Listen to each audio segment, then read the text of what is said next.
Hello, everybody, and welcome to the Thursday edition of Video Clips. And just a couple of announcements. The Curious About COVID workshops, we're continuing to offer those free for non-members.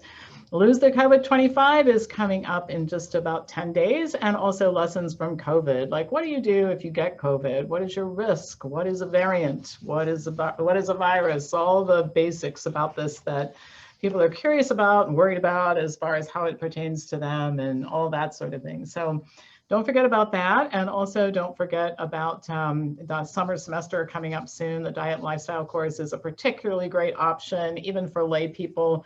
15 modules that are covered over the summer with basic science, autoimmune diseases, gastrointestinal diseases, Alzheimer's, diabetes, children's health, men's health, women's health. It's an overview course. So if you're looking to go just a little deeper than membership and learn some more, it's a great opportunity. And it's part of our professional development program. So if you're training to actually convert your practice or go into a healthcare business, this is a requirement anyway. So if you're interested in that, send me an email at pampopper@msn.com. So last week I started, or earlier this week, I started a discussion about grief, and there's a lot of it right now, no question, due to fractured and broken relationships and groups and institutions that have disintegrated and may never come back, and in some cases just actually picking up and geographically leaving an area that you like because it's just not a place that you can tolerate staying anymore. So people are feeling a level of grief that's every bit as deep as they do when somebody dies. So please remember, as I make these comments, I'm not a therapist. I'm just going to speak to you from my own experience. So I talked about numbness that's followed by pain, deep pain being the first response. And then some people feel guilt and regret, and they engage in some second guessing. They ask themselves questions such as, what did I do to cause this? Perhaps if I'd said what I said a little bit differently.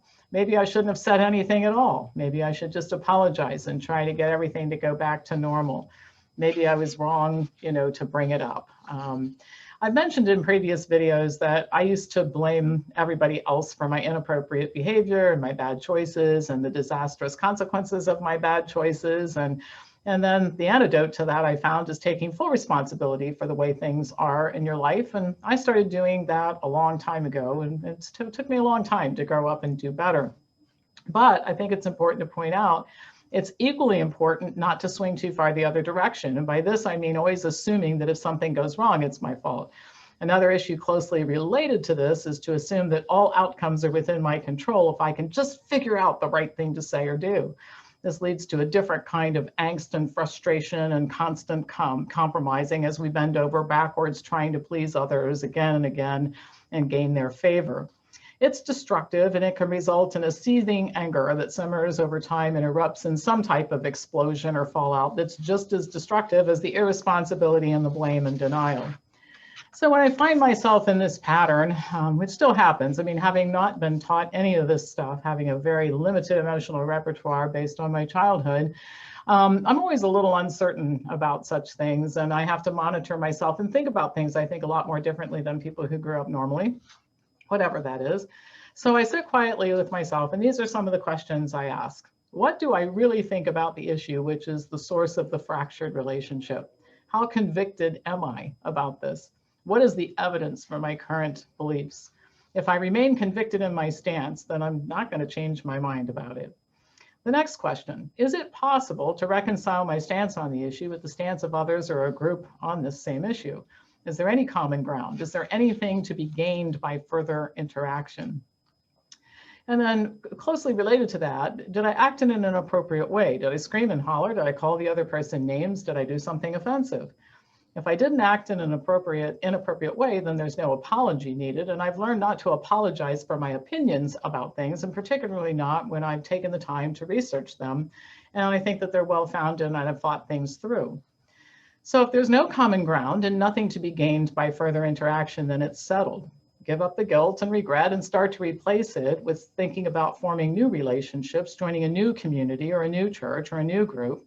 Not to replace the community that you've disconnected from or the person that you've disconnected from, because people are not replaceable, but to start connecting with people who are more like the person you've grown into that can no longer be connected to the person you've left behind. So let me clarify that a little bit.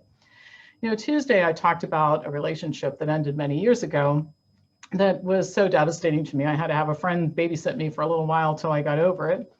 The person I used to be was able to function in a relationship with a person who had a big ego, was selfish and immature and unable to make commitments and take responsibility. So I disconnected.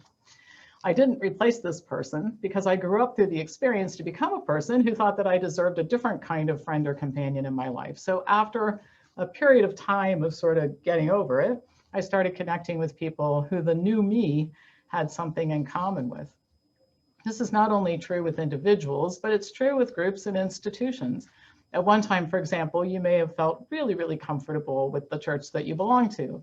But after realizing that the pastor or the staff or the congregation was intolerant or closed-minded, you disconnected. It's sad and you're grieving, but the next church you will join will not replace this one, but will be chosen based on a different criteria that is set by the new courageous you who's decided to spend time only in environments that feed your intellect and your soul and within which you can grow.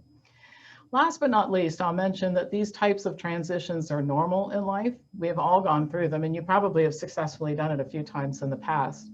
The things that is different, I mean, this is what we do to change and grow, but the thing that is different is that there are so many of them at the same time, and I think that's what's got everybody particularly sideways. So I'll probably do some more on this next week because I think it's an important topic. We're all trying to figure out how to navigate the way we feel and what's happening and what to do from here. It's not easy. And I don't know, maybe my experience helps a little bit. I hope it does, because I'm going through all this right with you right now. So that's all for now. There will be some more interesting stuff in tomorrow's video. Remember, the Monday newsletter and the Wednesday and Friday video, you have to be a subscriber to get to those.